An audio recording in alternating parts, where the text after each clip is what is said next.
Mr. Tokunbo Obayan joins us next. He's a leadership consultant. Thank you for coming on. I've got a time to also come on because it was some days ago when we were greeted with those visuals from Nasarawa. Mm-hmm. But today you heard both of them, both groups, incidentally, of the same house, mm-hmm. different perspective, justifying what happened, but you've listened to them. Yes. What do you think of what they said? Actually, I was hearing the conversation was embarrassing because when we think about the fact that as a nation, these are men who are taking decisions, especially listening to the Deputy Speaker's own take on the conversation. It was as if someone was just repeating, I don't know how you say it, like a broken record, doctrine of necessity, as if doctrines are built on nothing. The doctrine of necessity was established by the National Assembly and could be justified because there was a gap in the law, and the lawmakers now fill the gap. It is their right to fill that gap, and they then invoke the doctrine of necessity, that there's a constitutional gap, so we'll make a law to fill the gap. That's what the Constitution does. Now, for the Deputy Speaker to stand up and say that the governor invoked a doctrine of necessity, the governor doesn't have the right to invoke a doctrine of necessity. And then to start acting as if that now justified the circumstance, and ignoring also other facts of simple things of decorum. I mean, I was watching, so the people you got suspended was the man that was being punched and having to defend himself. And we don't hear that there's a suspension on a man for enacting an act of violence in the House of Assembly. I mean, there are some things that we should be embarrassed to even defend. And the correct thing to do, I think it's time we start calling people to order, is to stand up and say, we messed up, it's an error, and we're correcting it. Then we would understand that everybody makes mistakes and you're going, but to get up and start to defend the indefensible is part of why we have a problem of lawlessness in our society. It shows that even those who make the law don't respect the law. And what it indicates, like I was sharing with someone yesterday, is that a man's behavior is usually a reflection of his belief.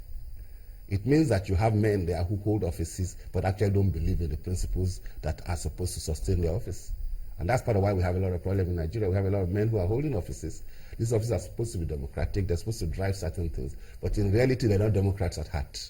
They don't really believe in it. They just believe that democracy is a process that has been established for us to get to where we need to get to. And that keeps on creating problems for us because we then don't have actual democracy. Yeah. Well, let's stretch this a little bit because a lot of things happened over the week. Of course, we know that we're grappling with sorting this fuel challenge out. But in the midst of that, INEC also held certain meetings while they were talking about electoral reforms, how we need to ensure they get electoral offences tribunal to ensure they punish certain persons who flout the law. And that speaks to getting our leadership recruitment process right. Now, I just wonder, because looking at how these things unfold, and then the cash crunch that the country is facing, you've talked about the reasons why people should come and lead. And then one aspect, the reason why they go there. Now that we have this cash crunch, do you think people will look to public office and think, well, if we don't have money to go there and maybe do as we used to do, that may discourage them, and then the real people will step up. And then we'll have a lot less headache, people fighting for elected positions. I don't really think it will make any difference at the moment because of the structure of our national and income earning system. What we have as a problem is that we're a nation, which is part of why we're having all the other crises actually. We're a nation that has one major source of foreign exchange, oil. And that major source of foreign exchange is coming through a central system. So even if the amount is small, the man sitting by the tap will always have better access to it than those of us who are far from the tap. So people want to go to the tap. So people still want to go to the tap. Oh dear. That's where we have a problem. So you find a situation where everybody is trying to struggle to sit at the tap so that they can help ration what goes out from the tap to the rest of us. Until we start to restructure the system, that's our problem. Is that our system is not been designed to reward productivity. We've not designed a system that says those who are bringing in value to the system are the ones that should be rewarded. That's why I was listening to the man talking of the regulation, and I do agree with him. Because one of the reasons why you have the problem you're having is that so much power, so much resources, so much income is centralized to a few people who therefore want to get there. And people then think attaining that itself is an object in itself. And once they get there, the question is, what then do you do with those offices? So many get there, and then they think that's it. One for one, we have a problem in Nigeria. I've always said that we have a problem of arriving. So we like to arrive at places. When a man says, when a Nigerian becomes a minister or a governor, they say he has arrived. And so when a man arrives, he stops working. It's a time for him to begin to enjoy the dividends. Is this scenario correct? Because, I mean, on the roads, because, I mean, journalists, we observe things. You notice the guys who drive the commercial buses, and when they overtake you, you think they're going on a long stretch. But they run, they overtake you, they just park at the next bus stop. And you ask yourself, so what is this rush about? So is that the kind of mindset that you see when people want to arrive and then they think, oh, yeah. Yeah, I think that affects us. It's also a function of how far we are also calculating our thinking. I've always said it before, we have this issue of locus of focus. Our long-term orientation is a problem. So we always want to deal with the one that's immediately before us. I mean, as I was driving here, I saw guys at the petrol station, queues that were so long. I mean, I can understand that. But I have a problem with the queuing at the petrol, especially when I see a public transport guy who queues for the whole day to look for fuel to buy at 86 naira per litre, and therefore doesn't earn money for that day. But he's calculating that he will earn 500 naira because he got at 86 naira per fuel per litre. And I'm asking myself, if he bought at 300 naira per litre with a slight increase in fuel price, and he made his 200 naira today and made his 300 naira tomorrow, he actually has probably made more than he lost packing at the petrol. But he hasn't done that analysis. He's just, our analytical skills create a problem for us in terms of our decision making, because we are taking short-term decisions that have long-term implications, and we're not looking at long-term implications. So that affects us a lot in every decision we're making. That's why you see the man overtakes you. I was on a flight with a guy from Abuja once, and he said to me, in many countries, when people meet at a T-junction, there is no traffic hold-up. Everybody, you let one man go, you go, the other man goes, the other man goes, because you can see that in the long run, it helps all of us to go.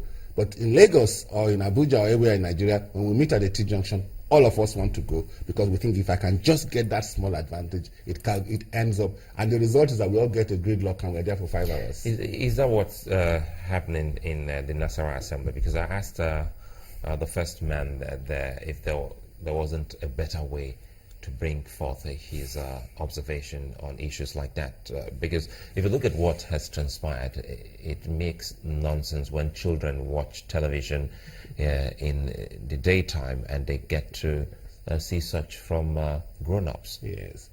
I think it was difficult. I mean, you see, you have a problem where you are dealing with a group of people who have different value systems. As I was watching that video, I saw him stand and he was talking, and all that while he was talking. And then the man standing up there suddenly throws a punch.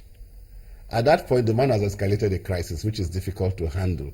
And to my utter shock, I see the man next to him, who I hear is a minority, that carry a table.